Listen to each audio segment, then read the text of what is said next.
So guys, ito ATM, ayan. Bukasan time. Ito first place, Dino Pro. Malakas. Tsaka si Kairing KVRG. Second place. So ito po, gamit natin. Bukasan ha. Siyempre, pitch bike. Pitch bike, Z5, throttle body. Yung throttle body natin guys, wala yung ports ha. Standard yan. Ito yung Z5 throttle body na hindi na pinorts. So ayan, kita-kita po, pitch bike piston. Sniper, 65mm.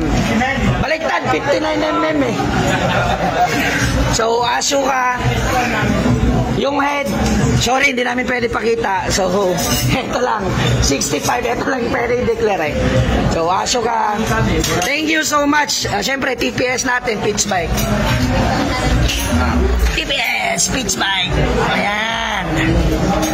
So again, Team Pitch Bike Mindanao, Epitech ECU, ayan, tulungan po kami.